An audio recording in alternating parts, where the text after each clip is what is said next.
Saudara yang dikasihi dan mengasihi Tuhan Yesus, pelangi merupakan goresan indah yang Tuhan lukiskan di awan. Banyak orang mengartikan warna merah sebagai gambaran sebuah energi yang kuat, jingga memberikan kesan hangat dan semangat. Kuning menggambarkan keceriaan, hijau adalah warna alam dan membawa suasana santai. Biru menenangkan dan membangkitkan kepercayaan. Nila menggambarkan warna di mana ada sebuah idealisme dan mengantarkan kita kepada introspeksi diri. Ungu memancarkan kebijaksanaan dan visioner.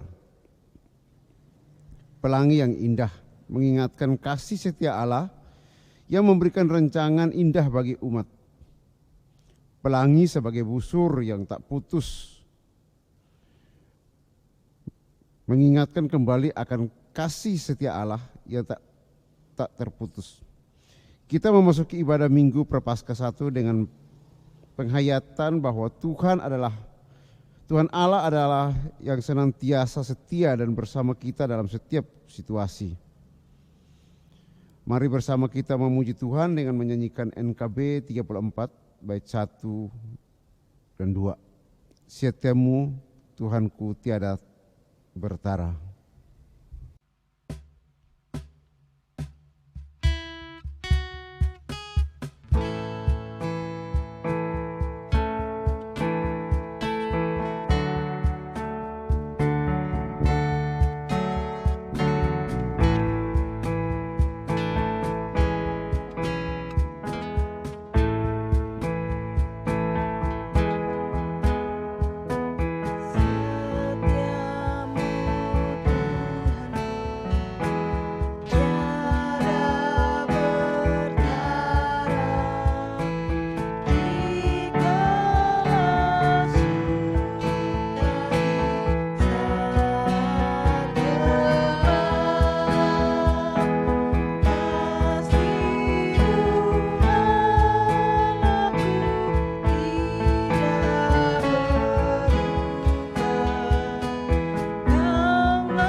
Jemaat Tuhan yang terkasih, kita telah memasuki Minggu Prapaskah yang pertama.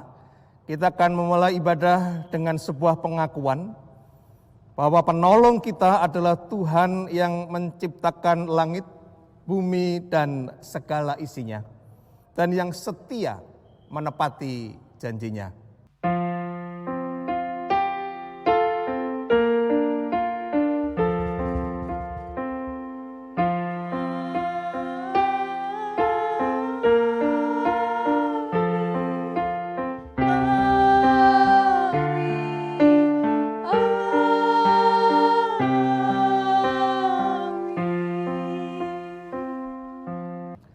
Kasih karunia dan damai sejahtera dari Allah Bapa kita dan dari Tuhan Yesus Kristus menyertai Bapak, Ibu, dan saudara sekalian.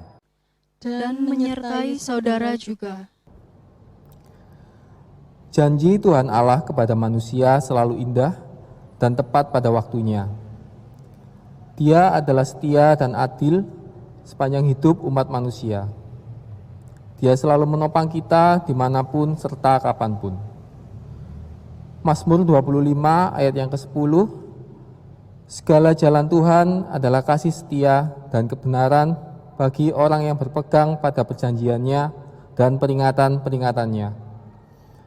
Mari kita menyambut firman Tuhan ini dengan menyanyikan lagu pujian dari PKJ 165, bait yang pertama dan yang kedua, Janji yang Manis.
Mari kita mengakui setiap dosa dan salah kita melalui doa dengan saling bersautan.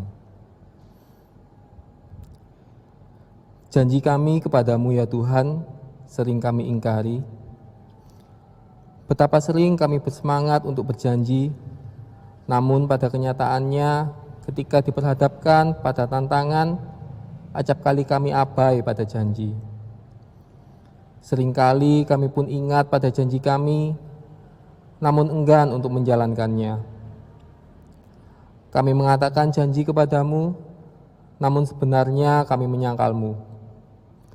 Berjanji untuk melayanimu, namun mangkir dari pelayanan. Berjanji untuk selalu mendekat kepadamu dalam doa, tetapi malah justru tidak mendekat kepadamu dan asyik dengan berbagai kegiatan yang kami miliki.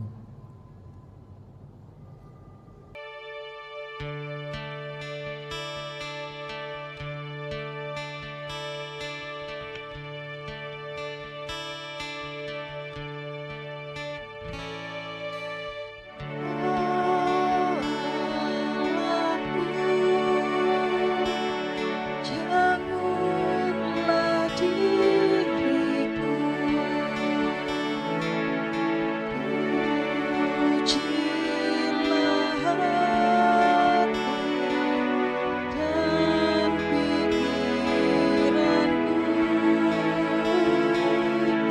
Aku telah berdosa dan jemaat.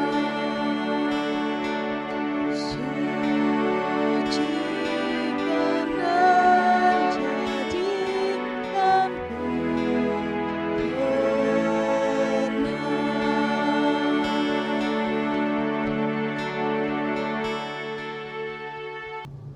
Janji kami pada sesama yang dapat kami lihat dan kami temui secara fisik pun terkadang kami ingkari. Sering kami tak lagi jujur, bahkan mengingkari janji kami kepada sesama.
Seringkali alam pun kami abaikan. Engkau menjanjikan keselamatan terhadap alam semesta, namun justru kami kerap menyakitinya dengan tindakan kami yang berlaku sembarangan. Membuang sampah sembarangan, tak lagi memberikan ruang terbuka hijau di sekitar rumah kami.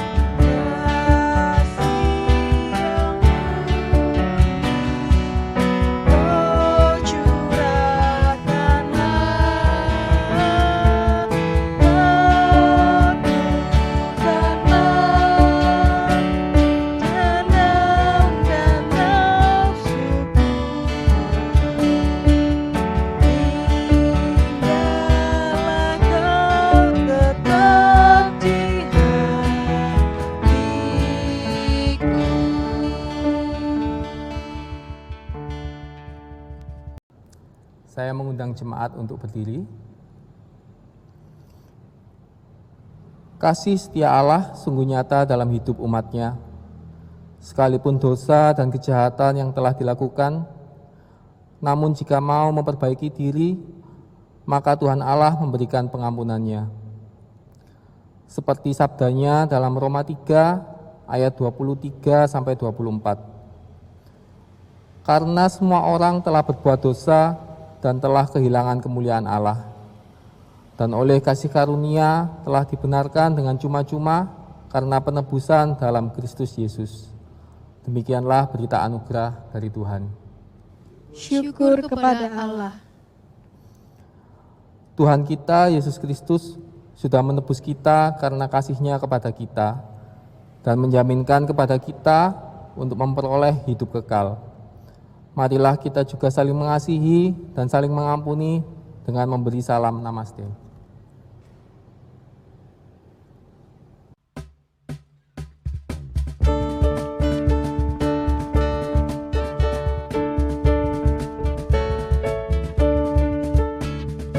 Inginkan kau ikut Tuhan, ikut salib. Jangan bimbang, jangan sungkan, ikut tabib.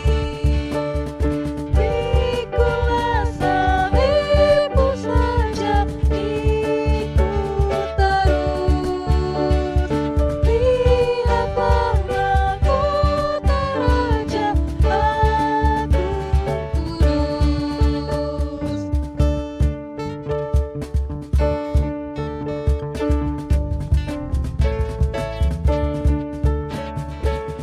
Apapun kesusahanmu, jangan lemah.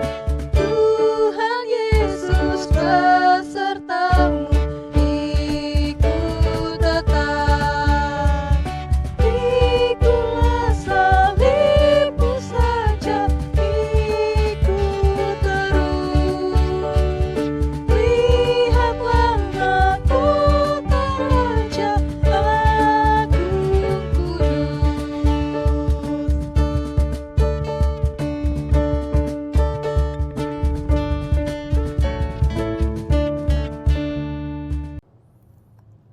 Jemaat Tuhan yang terkasih, mari kita berdoa untuk mohon pimpinan Tuhan melalui Roh Kudus-Nya sebelum kita akan bersama membaca dan merenungkan firman-Nya. Mari kita berdoa.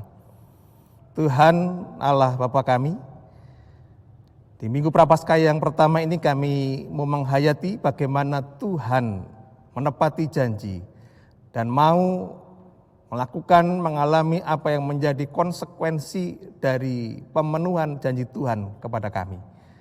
Ajar pada kami Tuhan melalui perenungan firman ini untuk bisa meneladani Tuhan di dalam menepati janji dan menanggung semua konsekuensi dari pemenuhan janji yang kami lakukan. Di dalam nama Tuhan kami Yesus Kristus dan pimpinan Roh Kudus kami serahkan perenungan firman ini. Amin. Saudara yang terkasih, pembacaan firman Tuhan terambil dari dua bagian firman Tuhan. Yang pertama dari kitab Kejadian, pasal 9 ayat 8 sampai yang ke-17, dan Injil Markus pasal 1 ayat 9 sampai yang ke-15. Kejadian pasal 9 ayat 8 sampai yang ke-17. Demikian firman Tuhan. Berfirmanlah Allah kepada Nuh dan kepada anak-anaknya yang bersama-sama dengan dia. Sesungguhnya aku mengadakan perjanjianku dengan kamu dan dengan keturunanmu, dan dengan segala makhluk hidup yang bersama-sama dengan kamu, burung-burung, ternak, dan binatang-binatang liar di bumi yang bersama-sama dengan kamu, segala yang keluar dari bahtera itu, segala binatang di bumi. Maka aku adakan perjanjianku dengan kamu, bahwa sejak ini tidak ada yang hidup yang akan dilenyapkan oleh air bah lagi, dan tidak ada lagi air bah untuk memusnahkan bumi. Dan Allah berfirman, inilah tanda perjanjian yang kuadakan antara aku dan kamu, serta segala makhluk yang hidup yang bersama-sama dengan kamu, turun-temurun untuk selama-lamanya. Busurku kutaruh di awan, supaya itu menjadi tanda perjanjian antara aku dan bumi.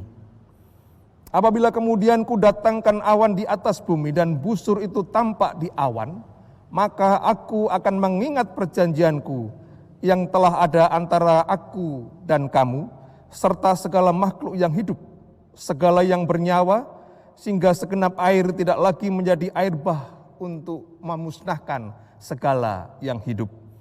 Jika busur itu ada di awan, maka aku akan melihatnya, sehingga aku mengingat perjanjianku yang kekal antara Allah dan segala makhluk yang hidup, segala makhluk yang ada di bumi. Berfirmanlah Allah kepada Nuh, inilah tanda perjanjian yang kuadakan antara aku dan segala makhluk yang ada di bumi. Bacaan kedua, saudara, terambil dari kitab Injil Markus, pasal yang pertama, ayat 9 sampai yang ke-15. Markus 1, ayat 9 sampai yang ke-15, demikian firman Tuhan. Pada waktu itu datanglah Yesus dari Nazaret di tanah Galilea, dan ia dibaptis di sungai Yordan oleh Yohanes. Pada saat ia keluar dari air, ia melihat langit terkoyak, dan roh seperti burung merpati turun ke atasnya. Lalu terdengarlah suara dari surga, "Engkaulah anakku yang kukasihi, kepadamulah aku berkenan." Segera sesudah itu roh memimpin dia ke padang gurun. Di padang gurun itu ia tinggal 40 hari lamanya, dicobai oleh iblis. Ia berada di sana di antara binatang-binatang liar, dan malaikat-malaikat melayani dia. Sesudah Yohanes ditangkap, datanglah Yesus ke Galilea memberitakan Injil Allah. Katanya, "Waktunya telah genap, kerajaan Allah sudah dekat, bertobatlah dan percayalah kepada Injil." Umat yang terkasih, demikianlah pembacaan firman Tuhan dan juga Injil. Dan berbahagia kita semua yang mau mendengarkan firman Allah, memelihara dalam hati dan memberlakukannya dengan setia dalam kehidupan keseharian kita. Hosiana.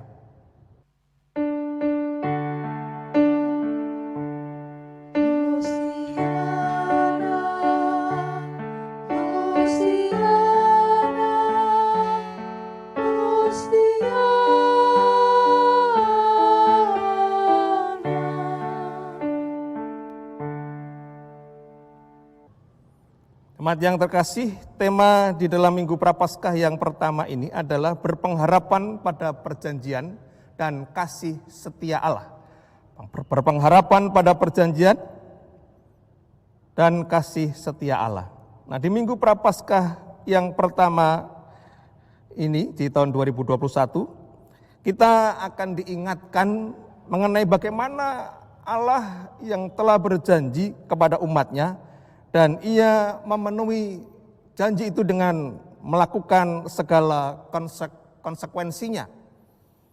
Jadi bagaimana ketika janji Allah kepada umatnya itu dan juga konsekuensinya itu dilakukan.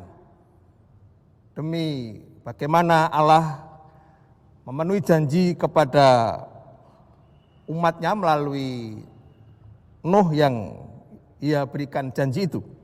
Nah, berbicara mengenai janji, memang biasanya kita akan terpikir mengenai hubungan antara mungkin sepasang kekasih seperti itu ya, di mana mereka bersepakat, berjanji untuk menjalani hidup bersama, mulai dari berpacaran, kemudian menikah, dan kemudian sesudahnya sampai maut memisahkan mereka.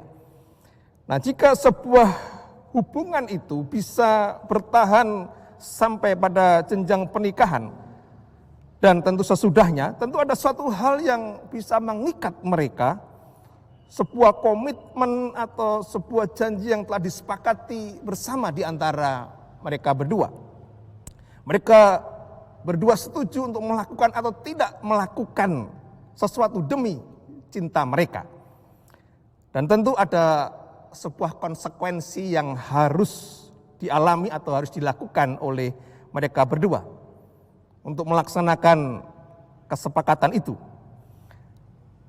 Dan ketika mereka melanggar kesepakatan itu, maka mereka juga harus mengalami sebuah konsekuensi juga dari pelanggaran itu.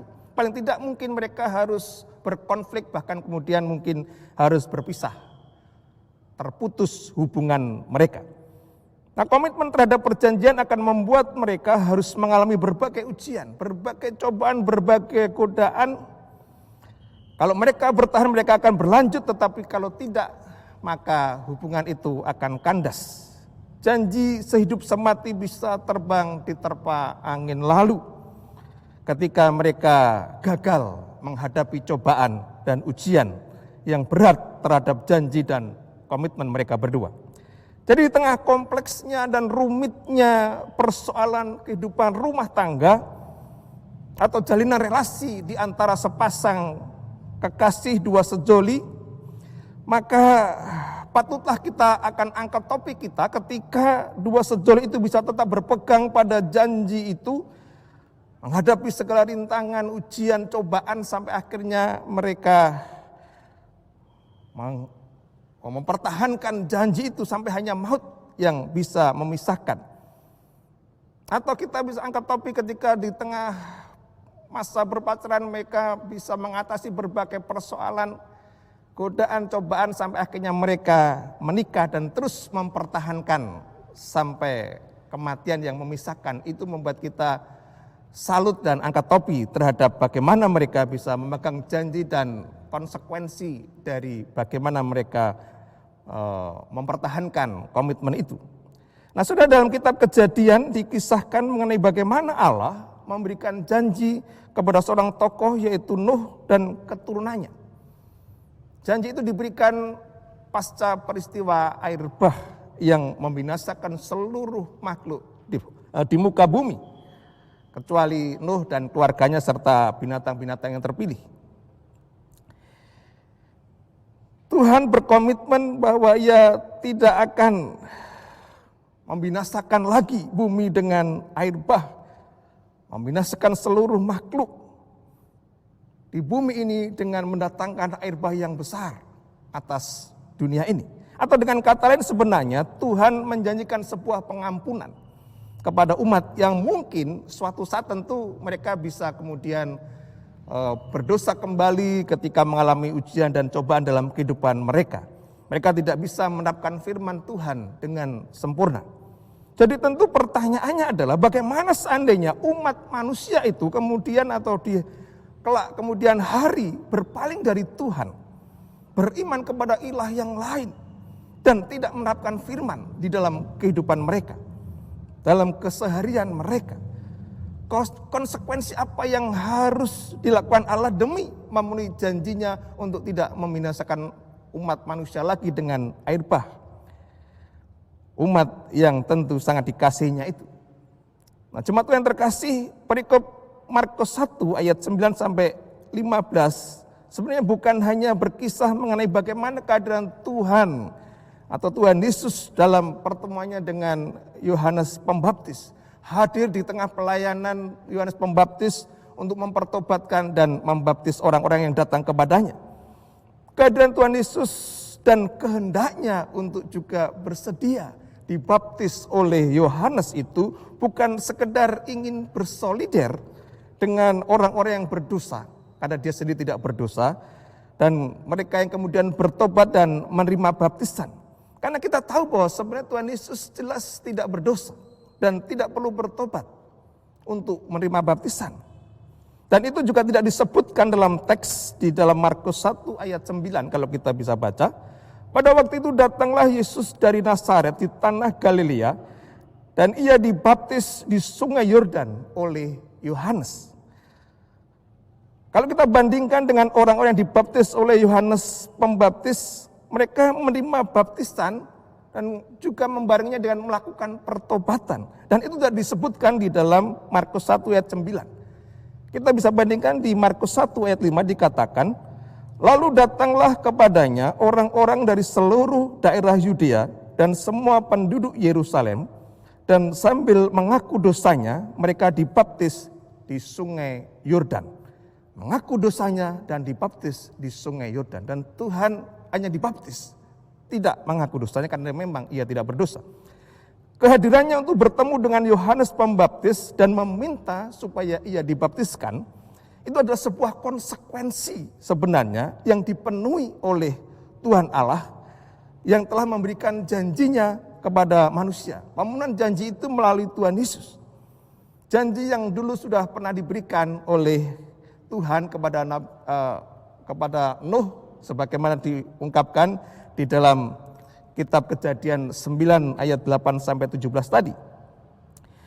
Padahal sebenarnya kalau kita melihat Bapak Ibu yang terkasih, kondisi dan situasi umat pilihan atau Israel pada waktu kehadiran Tuhan Yesus di Sungai Yordan, keadaannya hampir sama dengan keadaan umat manusia menjelang hukuman air bah diberikan oleh Tuhan.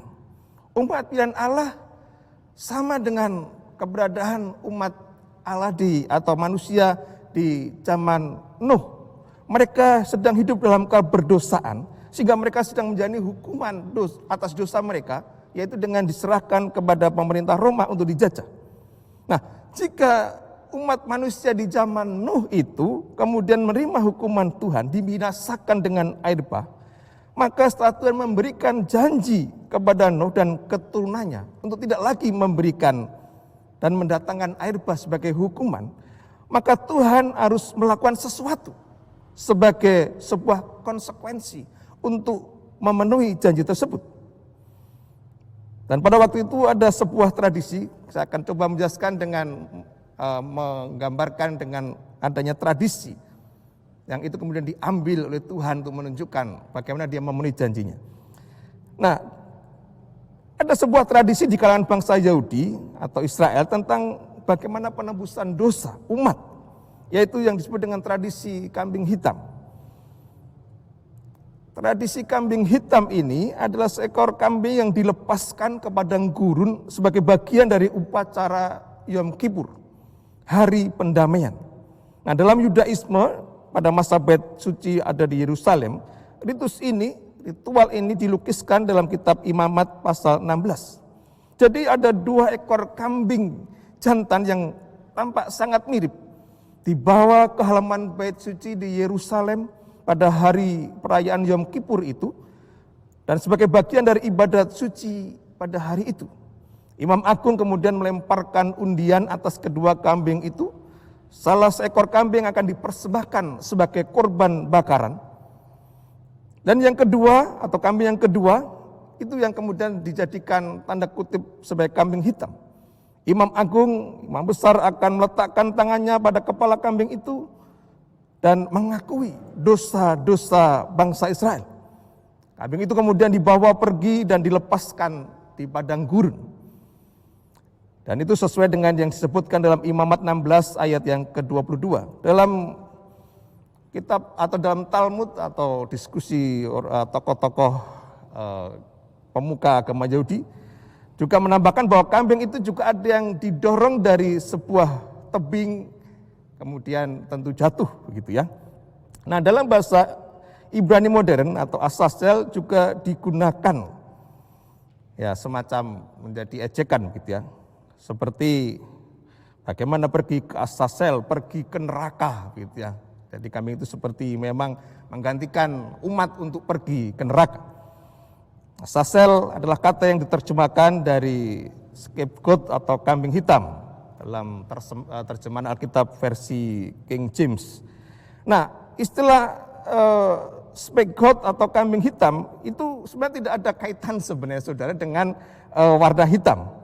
Istilah itu terkait dengan nama bukit tadi Azazel, di mana dari bukit itu kemudian kambing akan didorong dan jatuh. Atau juga dengan istilah Ezozel atau Ezozel, atau dalam pengertian harafiahnya kambing yang pergi. Azazel muncul dalam kitab suci sebagai penerima dari atau gambaran dari kambing yang kedua tadi. Kambing yang harus memikul dosa umat di kepalanya dan ditumpangi tangan oleh Imam Agung itu dan kemudian diusir, dilepas di padang gurun. Jadi ini adalah sebuah tradisi di mana umat Israel yang berdosa, mereka akan mengalihkan, membebankan dosa mereka kepada kambing atau korban kambing itu. Dan kemudian kambing itu akan diusir ke padang gurun, didorong dari tebing, dan dengan demikian dosa mereka akan diampuni. Karena sudah dialihkan, dipikul, dibebankan kepada binatang korban yang diusir ke padang gurun tadi. untuk menghadapi kerasnya kehidupan di padang gurun, menghadapi bahaya dari binatang-binatang predator di sana yang siap menerkamnya, dialihkan kepada binatang korban yang langsung didorong dari tebing dan tentu jatuh dan mati. Nah, saudara, dalam teologi Kristen, kisah tentang kambing hitam dalam kitab Imamat ini ditafsirkan sebagai perlambang pendahuluan dari pengorbanan diri Tuhan Yesus yang harus memikul dosa seluruh umat manusia. Dan setelah itu dia akan digiring, dibawa ke padang gurun oleh Roh Kudus itu ya, di luar kota berdasarkan perintah Imam Agung. Seorang antropolog, René Girard, pernah memberikan sebuah rekonstruksi tentang teori kambing hitam ini. Menurut pandangannya atau pandangan Girard ini, manusialah bukan Allah yang punya masalah dengan kekerasan. Karena ini berkaitan dengan sebenarnya kekerasan, ya, pengusiran, pengorbanan dan sebagainya. Manusia didorong oleh keinginan atas apa yang dimiliki oleh orang lain, dia menginginkan milik orang lain, dan inilah kemudian yang menjadi sumber konflik. Terjadinya kekerasan, mencapai puncaknya ketika kemudian ada yang merasa terancam dengan konflik itu. Dan pada titik inilah mekanisme kambing hitam dipicu. Pada titik inilah ketika terjadi konflik yang memanas yang akan memunculkan korban inilah ditetapkan seorang yang menjadi penyebab masalah dan kemudian dia akan diusir atau kemungkinan juga dibunuh oleh sebuah kelompok. Orang inilah kambing hitam itu. Tatanan sosial dipulihkan ketika orang puas telah mengatasi sumber masalah konflik itu dan menyingkirkan individu yang menjadi sumber permasalahan troublemaker itu. Dan siklusnya akan kembali menjadi baik. Girard berpendapat bahwa inilah yang terjadi dalam kasus Tuhan Yesus. Jadi Tuhan Yesus yang dianggap sebagai sumber terjadinya konflik yang terjadi di masyarakat Yahudi, sehingga menimbulkan gejolak, dan kemudian dia disingkirkan, disalibkan, dan mati. Dan perbedaan dalam kasus ini menurut Girard adalah bahwa ia dibangkitkan dari antara orang mati. Dan ini membuktikan bahwa dia tidak bersalah. Dengan demikian umat manusia disadarkan atas kecenderungannya sendiri untuk melakukan kekerasan. Dan siklus untuk terjadinya konflik dan kekerasan itu dipatahkan dengan kehadiran Tuhan Yesus. Dan setan iblis yang dianggap sebagai perwujudan sumber kecenderungan umat untuk melakukan kekerasan disingkirkan dengan kehadiran Tuhan Yesus, dengan kebangkitannya, kemenangannya atas maut sebagai sosok tanda kutip kambing hitam. Ini sebuah rekonstruksi tentang teori pendamaian bahwa Kristus adalah pemenang, Kristus Victor. Nah, apa hubungannya dengan kisah pembaptisan Tuhan Yesus dan kepergiannya di padang gurun yang dikisahkan dalam Markus 1 ayat 9-15 ini? Memang perikop ini tidak secara jelas mengungkapkan alasan pembaptisan Tuhan Yesus dan kepergiannya ke padang gurun. Di ayat 3 pasal 3 ayat 15 memang ada penjelasan bahwa Tuhan Yesus itu dibaptis karena mengikuti atau karena kehendak Allah. Jadi disebutkan bahwa Tuhan Yesus bersedia menerima baptisan adalah atas dasar perintah Allah Bapa, bukan karena ia berdosa. Dan hal ini sekaligus untuk menunjukkan bahwa ia siap menanggung konsekuensi pemenuhan perjanjian Allah Bapa kepada umatnya. Itu bahwa ia siap menanggung dosa umat, siap menjadi pewujud nyataan dari konsekuensi janji Allah. Dia siap untuk menjadi kambing hitam, Azazel, Ezozel, kambing yang diusir pergi ke padang gurun, menjadi binatang atau kambing korban sejati yang siap menanggung dosa seluruh umat. Dan kemudian setelah dibaptiskan dia dibawa ke padang gurun, seperti kambing yang kemudian dibawa ke padang gurun menghadapi binatang-binatang predator yang buas. Dan Tuhan Yesus harus menghadapi predator yang buas tanda kutip, yaitu si iblis, si ular tua, di mana dia harus menghadapi pencobaan setelah berpuasa 40 hari di sana. Dan dia melakukan semua itu dalam rangka mempersiapkannya untuk melalui jalan penderitaan memenuhi konsekuensi janji Tuhan, memikul dosa umat, untuk memberikan penebusan, pengampunan kepada umat yang dikasihinya.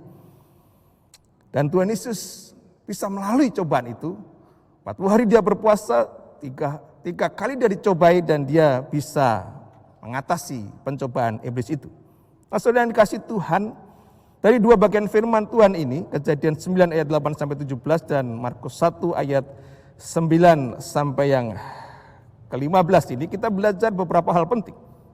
Yang pertama, kesetiaan Allah untuk memenuhi janjinya dengan segala konsekuensinya. Ia yang bersedia mengorbankan sesuatu yang berharga dalam sebagai sebuah konsekuensi dari pemenuhan janjinya kepada umat, yaitu pengampunan.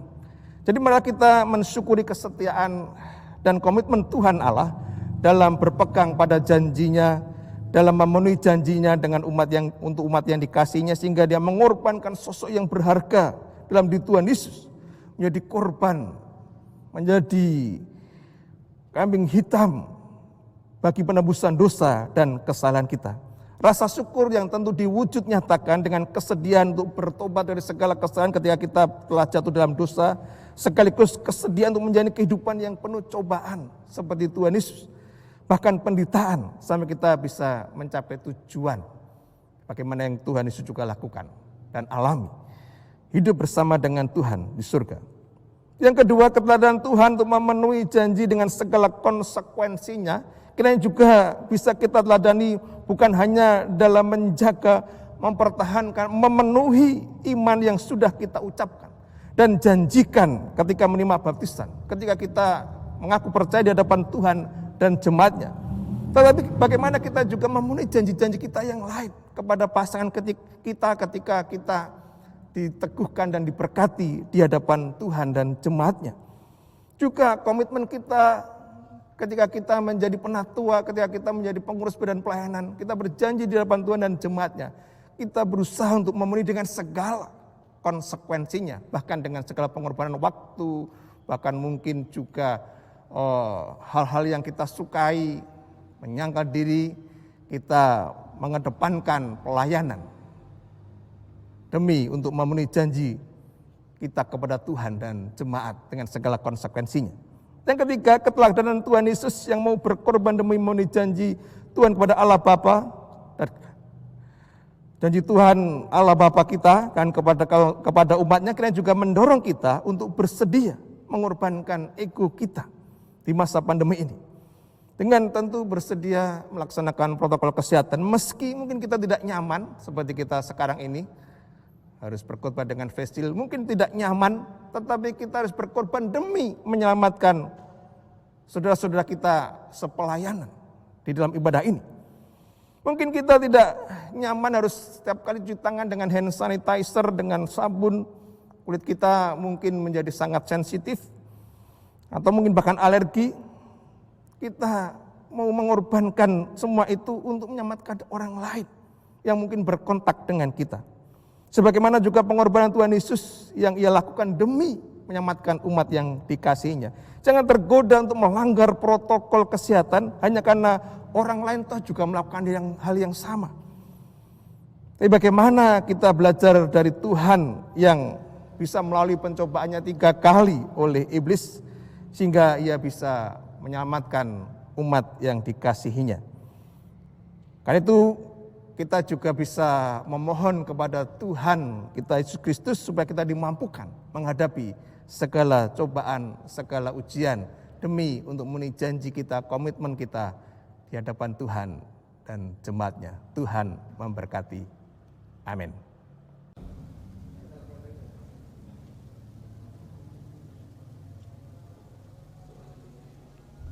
Jemaat yang terkasih, mari kita berdiri.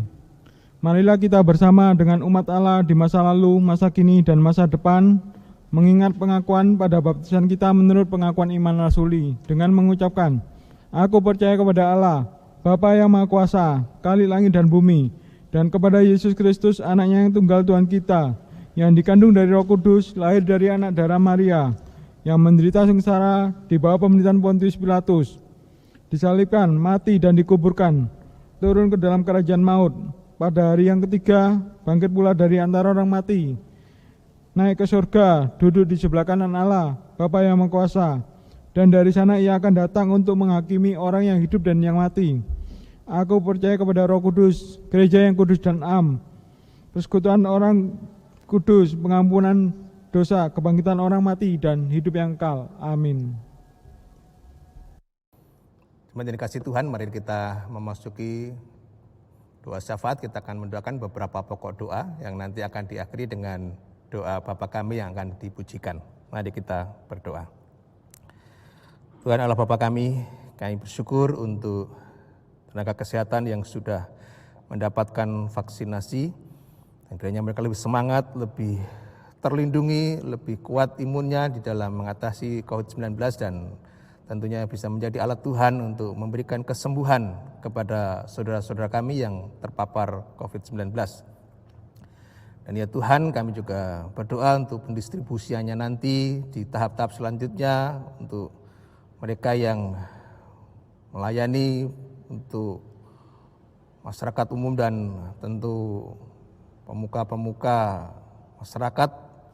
Ya Tuhan yang berikan dana yang cukup dan tentunya kelancaran di dalam pendistribusian vaksin ini nantinya. Dan ya Tuhan, kami juga berdoa untuk beberapa saudara kami yang ikut berjuang untuk melayani mereka yang terpapar, untuk saudara Timo, untuk saudara Marcel, Bapak Puji dan juga Bapak Johannes. Kami juga berdoa Tuhan dan memohon pemulihan kesembuhan ulang tangan kuasa-Mu untuk beberapa saudara kami yang sakit. Kami berdoa untuk Bapak Jasmadi, kami berdoa untuk Saudari Maria Krisma Parmadi, kami juga berdoa untuk Ibu Ani, untuk Saudari Medi dan Ibu Eli yang masih membutuhkan pemulihan atas kelemahan tubuh mereka, sakit yang diderita, sehingga pada saat nanti dengan kuasa-Mu, dengan berkat-Mu atas obat, atas tubuh jasmani mereka, membuat mereka bisa dipulihkan. Kami juga bersyukur Tuhan untuk beberapa saudara kami yang sudah semakin dipulihkan.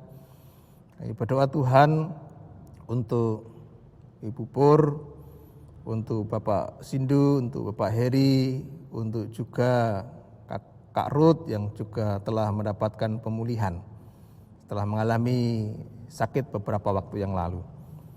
Ya Tuhan, kami juga tetap berdoa untuk para lansia yang tentu sangat rindu untuk beribadah kepadamu dan juga sangat rentan di masa pandemi ini. Tuhan tolong jaga, Tuhan tolong lindungi dari berbagai sakit penyakit termasuk COVID-19 ini, sehingga mereka tetap bisa beraktivitas dengan tubuh yang sehat dan memiliki hati yang penuh dengan sukacita. Kami juga berdoa untuk para guru, untuk Pak Edi, Yuning dan kawan-kawan yang harus berjuang, Bu Marta dan yang lainnya yang harus berjuang memberikan pendidikan yang terbaik walaupun secara daring untuk para murid siswa maupun juga mahasiswa yang masih harus sekolah dari rumah mereka masing-masing. Tuhan tolong pelayanan mereka bisa menjadi berkat bagi para siswa yang mereka ajar dan layani. Kami juga berdoa Tuhan untuk tim multimedia yang juga melayani di gereja-Mu, yang tentunya harus menyediakan waktu, berkorban waktu dan pikiran untuk bisa memberi yang terbaik dalam ibadah-ibadah online yang dilakukan di gereja-Mu ini. Tuhan berkati, lindungi dan anugerahi dengan kesehatan untuk mereka semua. Kami juga berdoa untuk PT UBS yang juga menyediakan fasilitas dan membantu pendanaan bagi kami. Tuhan selalu berkati pabrik emas ini sehingga mereka juga terus bisa berproduksi dan menghasilkan keuntungan untuk bisa menjadi berkat bagi karyawan, bagi staf dan juga tentu bagi pemiliknya. Tuhan berkati semuanya dengan kesehatan sehingga bisa bekerja dan beraktivitas dengan baik. Terima kasih Tuhan, Dan tentu ada banyak doa pribadi yang tidak terungkapkan, tapi kami yakin Tuhan mendengar apa yang dan memahami apa yang kami butuhkan, yang tentunya hadir dalam setiap pergumulan kami dalam keluarga, di dalam pekerjaan kami maupun juga pelayanan kami. Tuhan yang memampukan kami mengatasi segala ujian cobaan yang kami alami dalam keseharian kami. Terima kasih Tuhan, seluruh doa kami panjatkan di dalam nama Tuhan kami, Yesus Kristus, yang mengajarkan doa Bapa kami yang akan kami pujikan.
Janji Tuhan Allah selalu digenapi di dalam hidup kita. Janji pemeliharaan Tuhan Allah selalu ada di sepanjang hidup kita. Marilah kita mengungkapkan syukur atas berkat Tuhan dengan mengumpulkan persembahan yang kita dasarkan pada firman Tuhan yang terambil dari Mazmur 141 ayat yang kedua. Biarlah doaku adalah bagimu seperti persembahan ukupan, dan tanganku yang terangkat seperti persembahan korban pada waktu petang. Untuk persembahan bisa kita masukkan ke dalam amplop dengan diberi tanggal, bulan, dan tahun pelaksanaan kebaktian, dan kemudian dikumpulkan dan dimasukkan ke kantong persembahan pada saat kebaktian sudah dilakukan di gedung gereja lagi, atau dimasukkan ke dalam kotak persembahan di depan kantor gereja di gedung baru pada jam kantor, maupun dapat ditransfer ke rekening A Bank BCA dengan nomor rekening 5060252744 atas nama Natalina Supriyanto atau Ratna Ardani, dan B Bank Mandiri nomor rekening 140016330730749 atas nama Gereja Kristen Indonesia Lebak Jaya. Sambil mengumpulkan persembahan, marilah kita menyanyikan lagu pujian dari PKJ 145 ayat yang kedua sampai ketiga, Aku Melangkah ke Rumah Tuhan. Tuhan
Dengan bangkit berdiri, mari kita naikkan doa persembahan.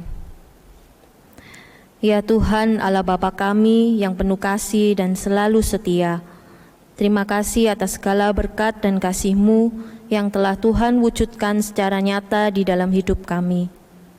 Kami bersyukur untuk berkat rohani yang baru saja diberitakan, yang mengajar kami tentang kasih dan kesetiaan-Mu kepada kami. Ajar kepada kami juga supaya bisa setia kepadamu dan bersedia berbagi kasih-Mu kepada sesama. Kami juga bersyukur untuk berkat jasmani yang Tuhan anugerahkan. Ajar kami untuk bukan hanya mewujudkan rasa syukur secara nyata, baik melalui persembahan di dalam ibadah ini, maupun dengan peduli dan berbagi berkat-Mu kepada sesama. Berkati majelis jemaat yang akan mengelola persembahan ini, sehingga dapat digunakan untuk kemuliaan nama-Mu, dan dapat menjadikannya sebagai alat perluasan kerajaan-Mu di bumi. Terima kasih Tuhan, di dalam nama-Mu kami berdoa dan bersyukur. Amin.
Jemaat yang dikasihi Tuhan, kita sudah sampai di penghujung ibadah ini.